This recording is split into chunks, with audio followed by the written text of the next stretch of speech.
Well, folks, it's time to kick it old school. So you can feel cool. Give it to me, baby. Baby. Welcome, everyone, to the Miles of Crawford Variety Hour, the MC Variety Hour, for those that have skipped a couple episodes and don't know what the fuck's going on. No, it did not change ownership. We're just shortening things up. Anyways, welcome, everybody. Welcome, everybody. Woo, woo. Hello. Woo, woo. Sorry, I have to do the train whistle. I don't care. That's how I feel about our podcast. So, anyways, we did a little poll on Twitter. Well, last night I put one up for 12 hours or something like that.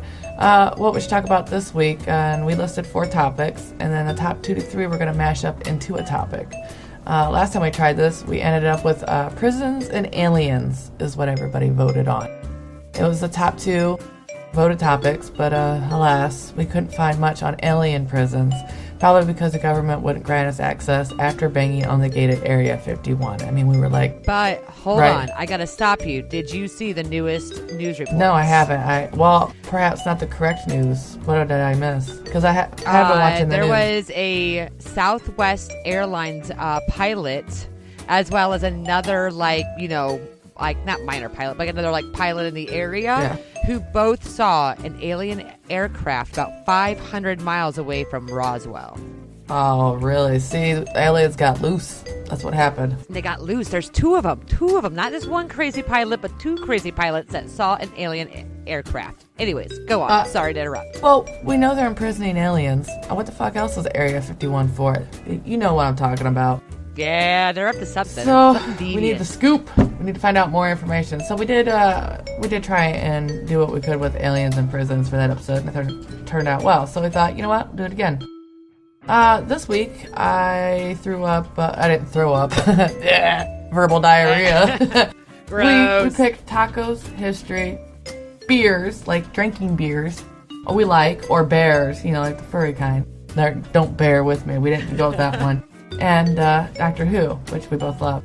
Our final vote count had us at the top 3, history, tacos, and Doctor Who. But bears, the top one was tacos. That cracked me up.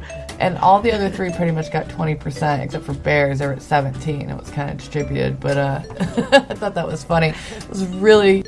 So here we are, really hoping for bears riding tacos, but whatever, a taco-eating bear riding Doctor Who, and the history of it the history of tacos, Doctor Who, and bears. Bears, not beers. Yes. You guys' guess is as good as ours how this is going to turn out, so let's get to it, everybody. Yes, Miles, John. I can't. Are you talking in third person? You didn't tell me we am. were doing third person. Crawford feels okay with that.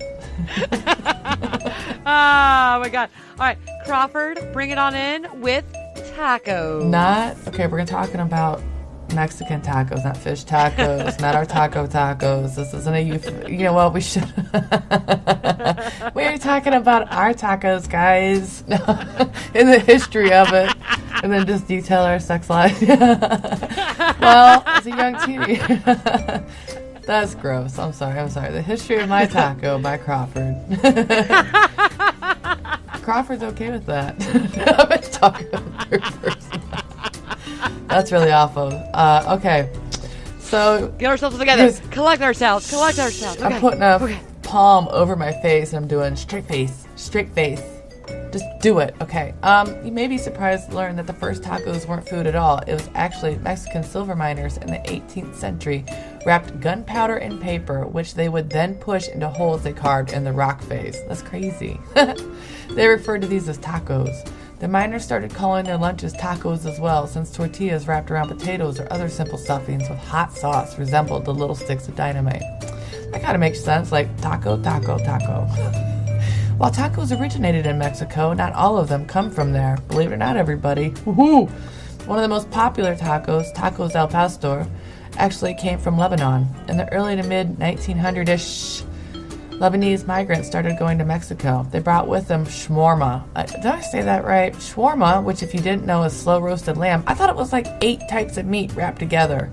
I mean, lamb's pretty... If you slow roast lamb, it tastes pretty fucking phenomenal. But shawarma, from what I even know of shawarma, is that it's kind of like what Arby's claims to do with their roast beef. But with lamb. But they do it with lamb. Oh, it's the Arby's of lamb, y'all.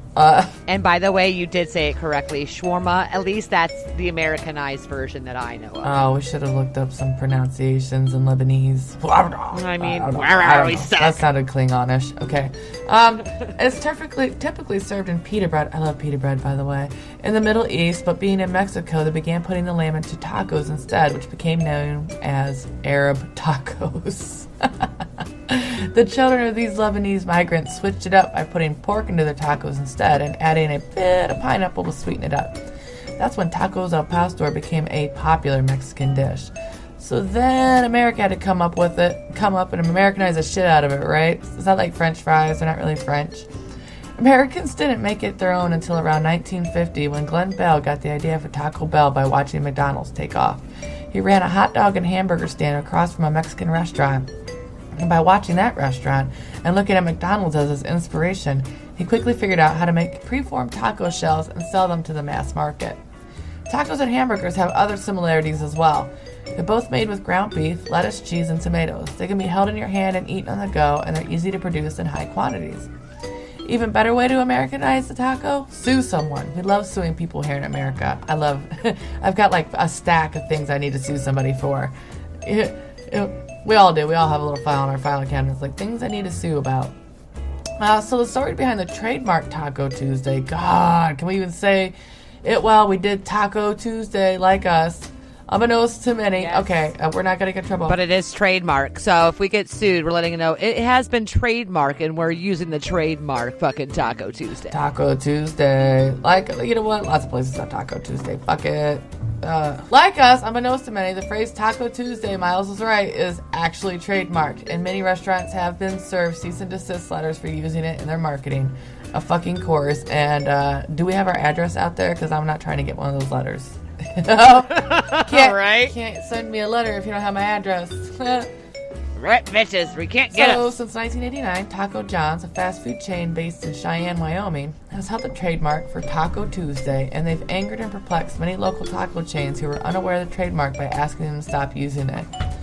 In 2014, they went after the Old Fashioned in Madison, Wisconsin, a restaurant that had been offering Taco Tuesdays for nearly a decade. They held a contest to come up with a new name for their Tuesday night promotion. One of the entries was Trademark Tyrant Taco Day. I love that. Just because the Americanized version of tacos was created by a man, and Taco Tuesday was of course trademarked by a man, we do have some female perspective to give you, and it's not about our own tacos.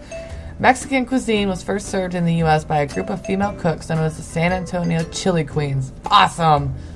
For over 100 years, the Chili Queens served chili from pots and plazas in San Antonio.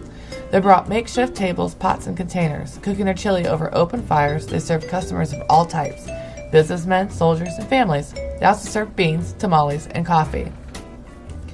They gave Americans the first taste of spicy American food and have been credited with inspiring tacos, Tex-Mex, and chili powder. Their delicious food spread to Chicago at the 1893 Chicago World Fair. A lot of cool things that happened during those World Fairs, am I right? By that time, their do-it-your-own setups had been banned in the Alamo Plaza. They were eventually banned from selling their wares in San Antonio altogether, and in 1937, they moved out of the streets and into restaurants. So hot! Boom! I'm raising the roof. Can't see it, but I am. Okay. Raise it, yeah. Right? So that was a crap ton of fun facts about tacos. That was a lot of information that I stumbled over. It was. It was. It's okay. My mic went out for like a hot minute and I was afraid, so I think we're good to go. So some other really fun facts about tacos is that the largest flour taco in the world was made by a staff of over 80 people using 8 grills and took around 6 hours to complete. It weighed over 1,500 pounds and measured 35 feet long. That's disgusting. Right? It really was a true community event with 6 different local vendors contributing to its creation. The taco contained over 1,000 pounds of grilled steak, 186 pounds of dough, 179 pounds of onions, and 106 pounds of coriander. Oh my God. Now, to follow that on, that's disgusting. Could you imagine? On a hot summer day. Right? Ah. Go. Okay, sorry. So gross. So then we have Joey Chestnut, and he actually broke the world taco eating record in May of 2017 when he scarfed down 126 traditional Mexican tacos in 8 minutes. And that was at the Mystic Lake Casino in Prior Lake, Minnesota. 2 months later, he won a second taco eating championship by eating 92 tacos at the Taco Truck Throwdown in Fresno, California. Half of the U.S. population, by the way, eats Taco Bell at least once a month. Oh, yeah, I do.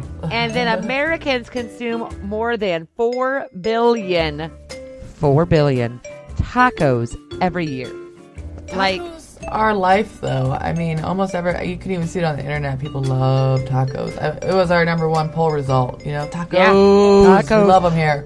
Well, there was something else I was reading about how Taco Bell was upset that they didn't have a taco emoji. And I think it was like in 2014 that they had to put in the taco emoji because everybody loves tacos, and it's true.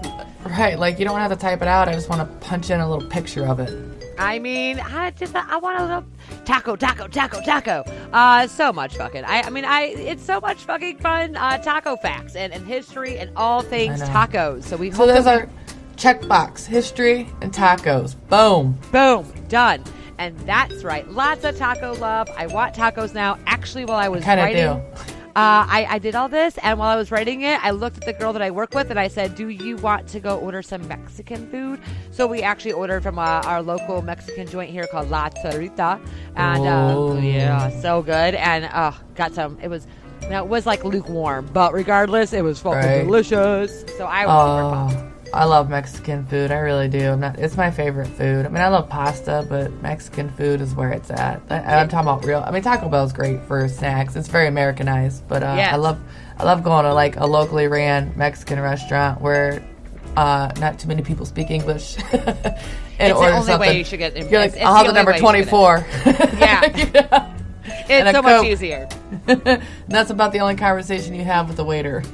Right, exactly. And we love food all together. And you know who else loves food?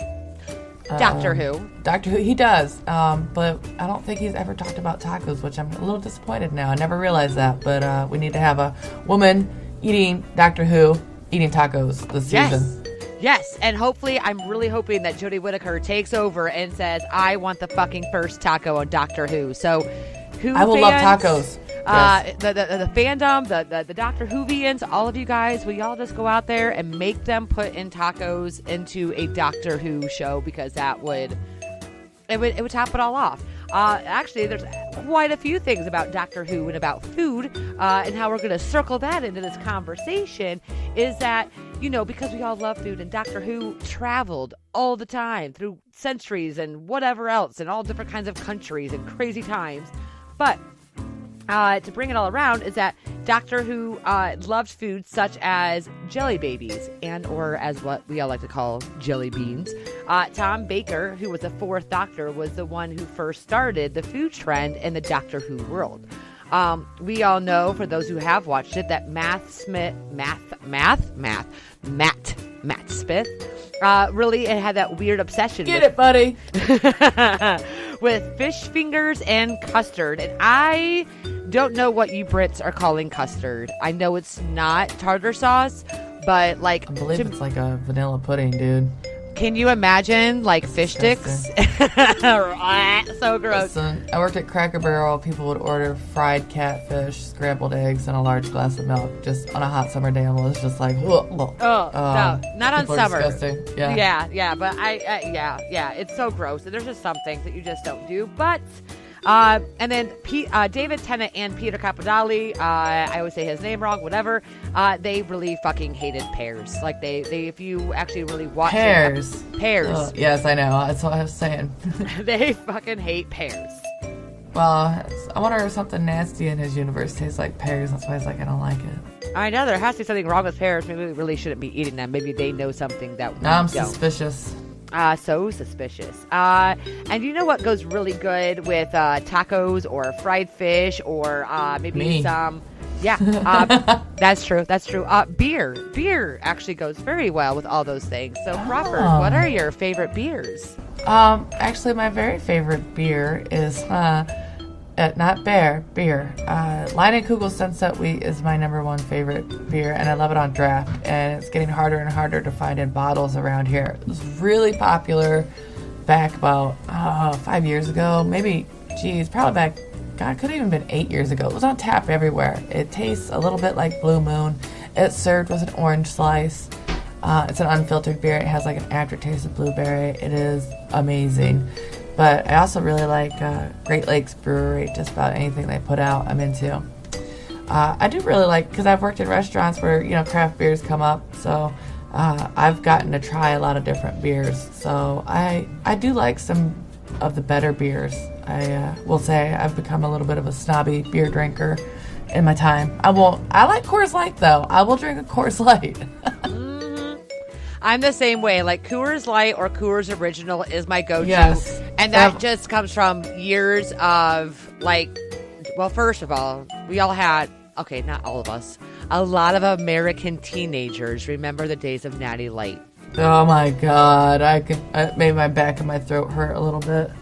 So we had Natty Light and Natty Light Ice. Oh, the death of all beers. But then Coors Light was kind of my go-to after that. I had a girlfriend and she's still, she drank that as a teenager and she's still drinking that as an adult. But Coors Light has been like a staple in my household. My father drank a lot of Coors Light. I liked Coors Original. It just has a little bit of a darker flavor to it than Coors Light does, so I like that. I don't know if I've had a regular Coors, honestly.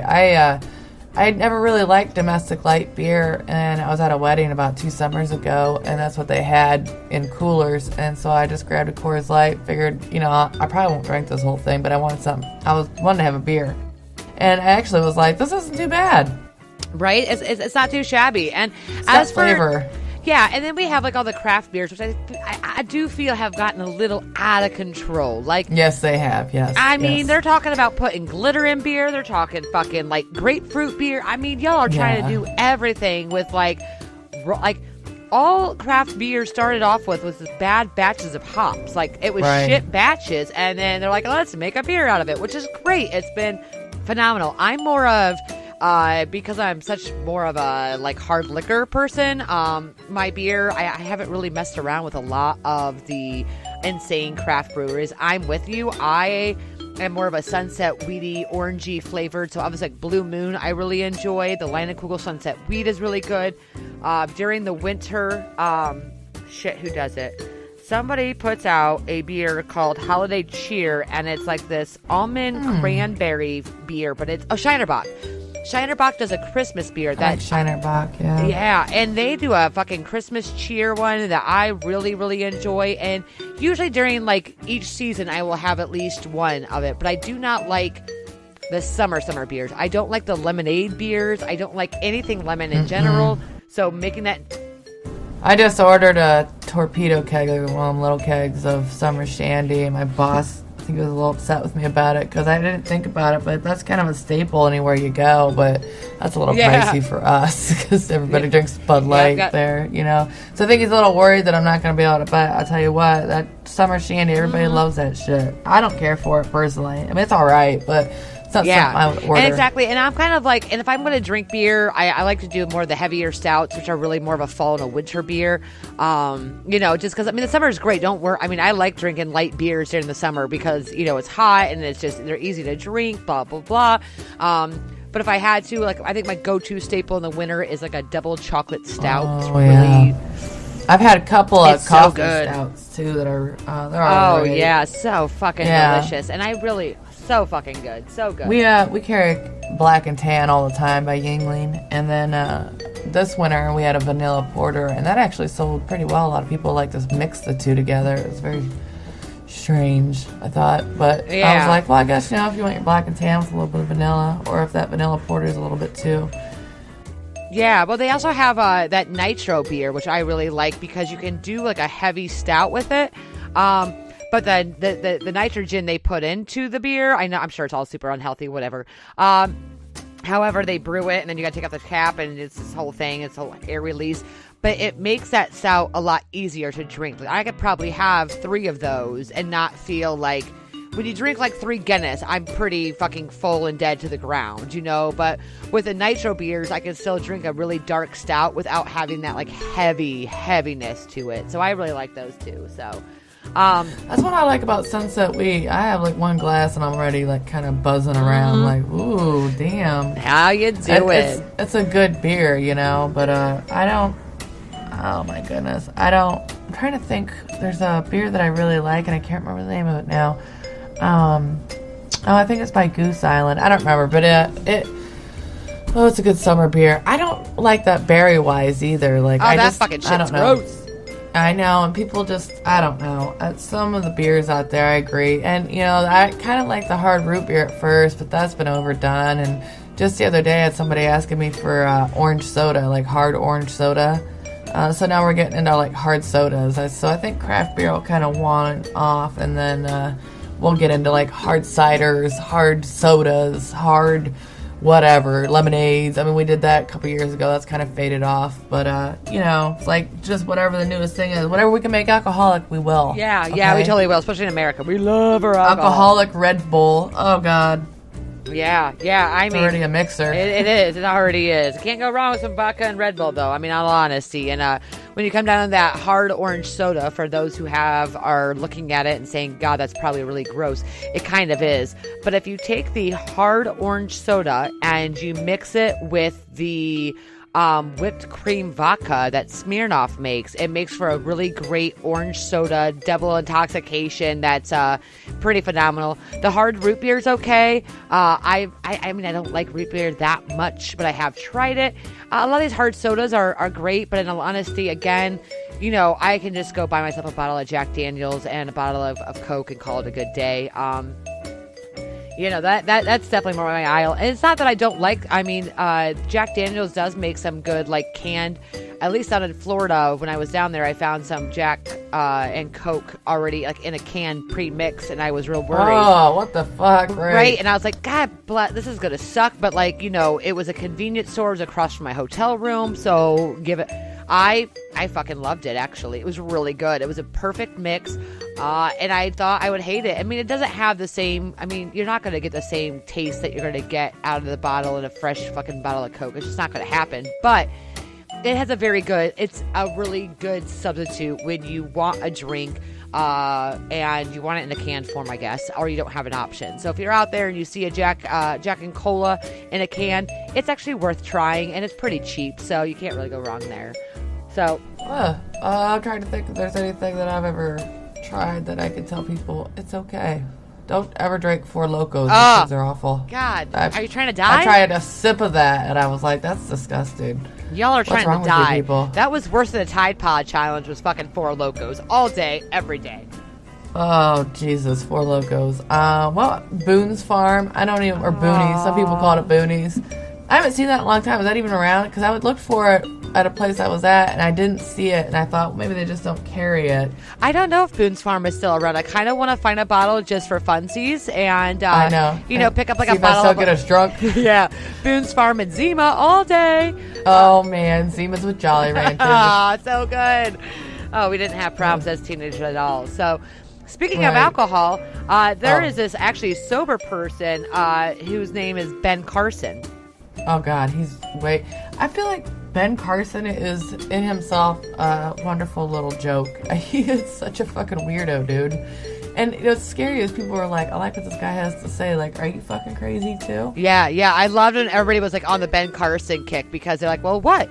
That's another well-educated black man we're going to put into office. And I'm like, he's not, no, like, I literally, they just checked the boxes but didn't look inside. Yeah, like, y'all gotta understand, like, educated. Yep, they're like, can speak.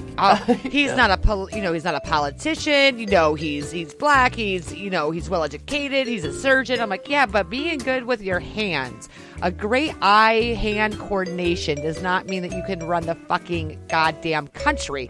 Not that the fucking lunatic that we have in office right now, piece of shit, has any ability to run the country either. I'm not sure where we would be worse off, but we did put Ben Carson in the HUD program, which is failing miserably, and that's, we're assholes. Yeah. So, we have people who have no idea what they're doing, holding the highest All of them offices. have no idea what they're doing. Yeah, none of them have any experience or background in the jobs that they are given, like at all. So, Yeah. and then it's just a merry-go-round of staff constantly in the White House itself. It's unreal, like how people are like, I love it. They're dumb. I can't- They're just dumb. I can't take all these instability, you know? It's just, it's wrecking. It's wrecking shit. I don't like it. Yep, fear out of chaos. Fear out of chaos is what they like to do. So, but I don't know if anybody actually watched and be outside of the political downfall that we were going through. But during the 2016, 2016, campaign, there was Ben Carson, and he wrote a book after his campaign. And that is how we're going to bring in the bears, like an actual grizzly bear, into this. And I actually took a page out of the book that he wrote, and I want Crawford to read this because this man, who is probably the most, I don't know, shriveled, scared, tiny little robot-y human being, is talking about his interaction with a bear. And so we're not getting too political, but we want to let you know that this man made it a lot longer in the running for president than what he should have. And this, Crawford's going to read you is page 56 from his book. I don't know the name because fuck that shit. I was just like, Ben Carson Bear, find it for me. And this is it. So Crawford, go ahead and read that up. All right, everybody, this is an excerpt, and this is me in Ben Carson's voice. Actually, I don't know, I can't do his voice, but as we began to set up camp for the night, one of my classmates yelled in terror and pointed directly behind me. Standing just a few yards from our group was a gigantic and angry grizzly bear, nearly 10 feet tall, on its hind legs and waving paws that looked like they could take a man's head clean off. Clean off, everyone. Everyone in our group screamed in terror before turning to run. Everyone except me. Carson, you've got to get out of there, pled my camp counselor. Think of your gifted hands, trademark. But I wasn't afraid. This is an animal, I thought, and animals have brains. I began to walk slowly towards the grizzly, holding out my hand and maintaining direct eye contact. The bear's ferocious demeanor gave way first to uncertainty, and then, as I placed my hand directly on its head, an appearance of complete tranquility. Friend Bear, I said, gazing directly into the animal's eyes. Friend Ben, came the response. Not spoken, but felt. That was my reading voice. I hope that was nobody dozed off. I mean, that was a gripping story, though, honestly. I But was you guys like, gotta imagine, like, this man, if you Friend Friend Ben here just threw his own wife under the bus when he got called out for a $131,000 office makeover. An office makeover for $131,000. Wasn't it $31,000 just on the china? Yes. The dinnerware? Yes. Or the table, something like that. He was blaming his wife. Yes. It was my wife that did it. Yes, he said that his wife came up with the entire plan and the decor, and that he thought that she knew what she was doing, and he tried. And although, by the way, it was found to be inconclusive, that it was actually Ben Carson's fucking stupidity is what was trying to approve for a $131,000 office decor makeover. But this man, who's so scared that he threw his own wife underneath the bus, and also talked about how the pyramids in Egypt are grain silos for farming, went ahead and faced a bear eye to eye and became friends with a fucking black grizzly bear. I would really like to meet this camp counselor who helped think of your gifted hands. You know, I that's just, and some of the stuff that he has said, like during when he was campaigning, just sheer insanity. And now he's in charge of like helping rebuild the entire HUD program, which is housing for urban development. For those who don't know what America's HUD program is, and this is he is in charge. This moron here is in charge of making impoverished people's lives better and making sure that they are able to get the housing necessities that they need, everything from finances to good properties to all of it that goes into it. And this guy here, Mr. Ben Carson's in charge of it. God, he's so fucking nuts. Whatever. I mean, look, Trump at this point could literally look at anybody on the street and be like, you want a job? You're hired. You're hired. You're hired. As long as you're not poor. As long as you're not poor. He'd never let anybody poor run anything. I mean, they're poor because they can't run anything well. And that's why we've got Donald Trump as a president. We are poor. America. I like that he poor. speaks real. Who cares if he slept with a porn star? I'm so glad that he has a religious believer who guides him while he's cheating on his wife and talking about fucking his daughter. It's so beautiful to me that a Christ-like man who's gone through 3 marriages believes in God. Yeah. He just has to say it, and they're like, see, he believes in God. Yeah, I could say that, too. He's a righteous man. He's a righteous man, okay? Jerk-off motion. He's shaking things up in Washington. He's shaking up his small penis is what he's shaking up. But go on. With his tiny hands. It probably looks big with those tiny hands. It probably does. Okay, Miles. That's what Crawford thinks.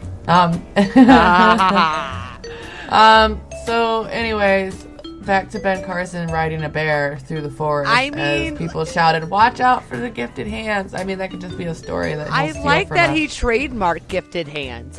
Gifted hands in quotation marks trademark. So Ben Carson, we just talked about how Taco Tuesday is a stupid trademark to have, and Ben Carson is trying to trademark gifted hands. Gifted hands. I got gifted hands too, motherfucker. I will fight you. You know? We all got gifted hands. Yeah, fucking moron. So, Crawford, what are your final thoughts on our Taco Doctor Who Bears history? I'm a little upset that we couldn't find Doctor Who eating a taco. God, that needed to happen. How can he not love tacos? Maybe this is not a thing over there. And Brits, they like their... Of course, I really have not seen a lot of tacos in British television now that I think about it. Brits, we need your input. We have plenty of you guys that are across seas that we know listen in, so give us your feedback. Do you guys love tacos, or what's your kind of go-to favorite? You get into the shawarma? What's your favorite supposedly international food over there? That would be normal to you. Besides, we know that what is it? Biscuits, which are cookies. Cookies and crisps or chips. Yes, we're all terrible over in America. We have don't look at us for health. I mean, we've got fucking health problems and food problems. We totally get that. We're not making fun of your culture, but really, what do you guys have? If we have tacos and McDonald's, what do you guys have over there? Do you have tacos and McDonald's? And if so, what are your tacos like? I'm generally interested in what the UK eats on a daily. What's your... I know our bread is considered very sweet as opposed to European sugar. countries. Sugar. They're really into a really dense sourdough type bread. I don't know if that's the UK, but I was reading that about... I was reading something about bread. I don't even know why. I just collect useless knowledge and store it away for conversations like this. I think I read that somewhere. That's 90% how most of my sentences start out. I think I read... about Ben Carson riding a bear. No, he didn't ride the bear. He never said he rode the bear. But he did friend the bear. Friend bear, gazing directly into the animal's eyes. Friend Ben, came the response. Not spoken, but felt. That man has had some amazing journeys and adventures, wouldn't you say? Ben Carson, God, that man... Look, his adventure in life kind of makes me jealous because he went from such a fucking nobody to in charge of the HUD program within 2 years. That guy didn't... Somebody who shouldn't have a microphone, but he does. Yeah, there's... him and Betsy DeVos. Thank God they're rich, because without being rich, they would be nowhere where they are today. They'd be dead. Yeah, they would. That's Darwinism, I guess. That's the new form of Darwinism. Yeah, it's true. As long as you have money, you'll survive. That's the only kind... That's kind of weird, isn't it? It is. It used to be survival of the fittest, and now it's survival of the richest. Yeah. Welcome to America. We love our Trademark. That's stupid. I know.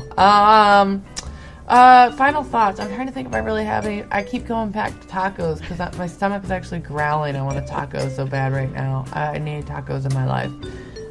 I love tacos.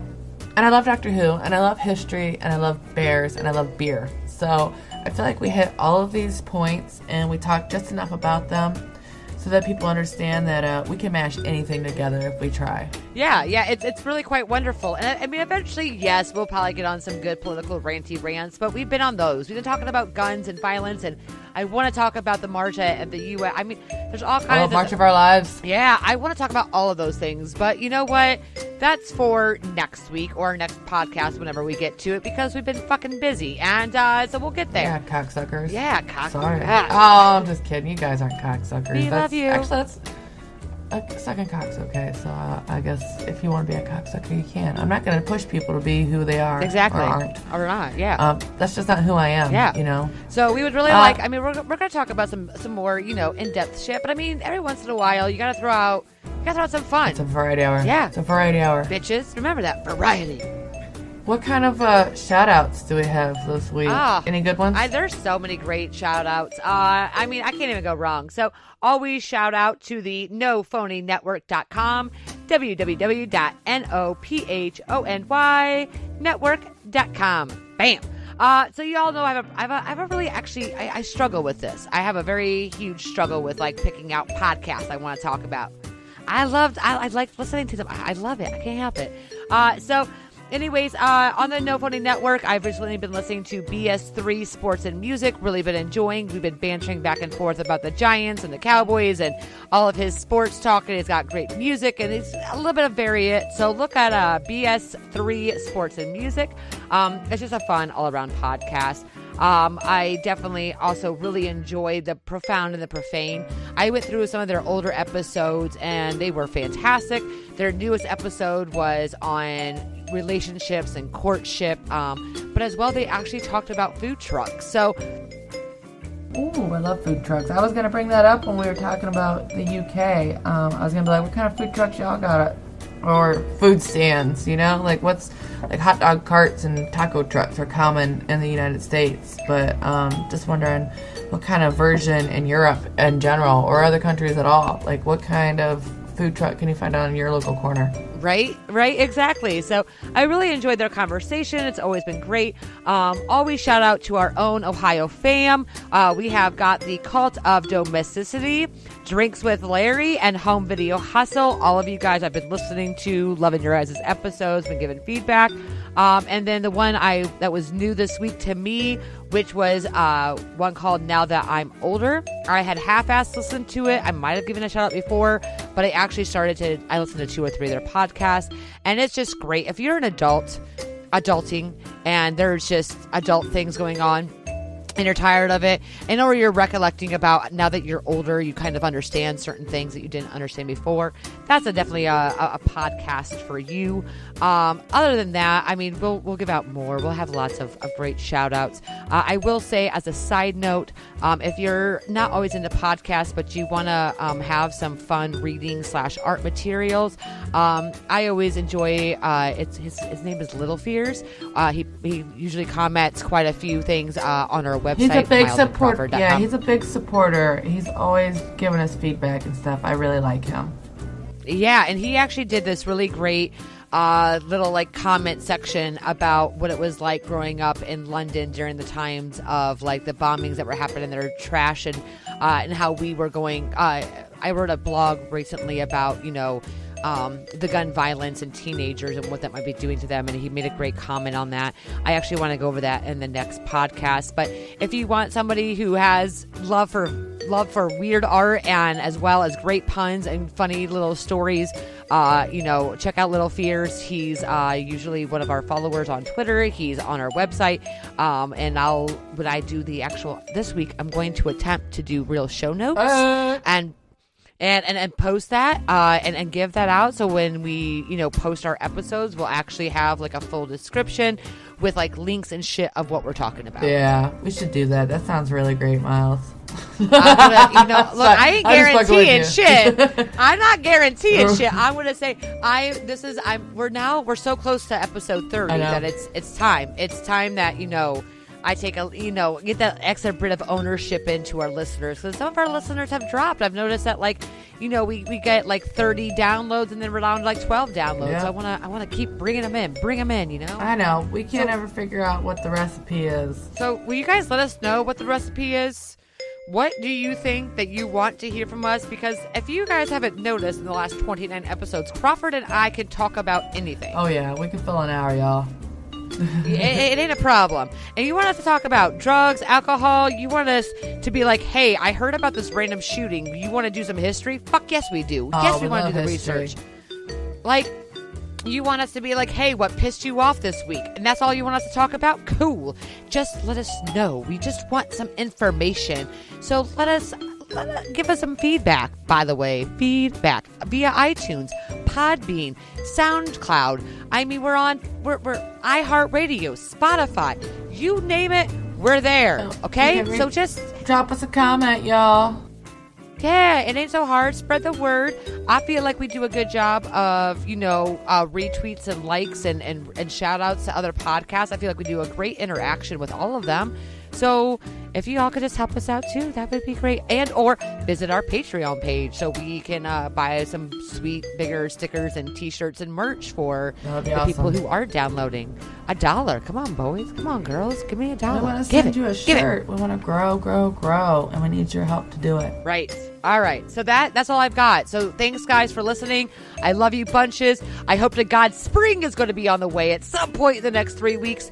But I didn't freeze my ass off today in the garage, so I'm happy with that. That's really awesome. I'm really happy for you. Me too. Me too. All right, everybody. We'll see you next week-ish, something like that. We've had a weird schedule lately, but we'll see you in about a week or less or more. We're not sure yet.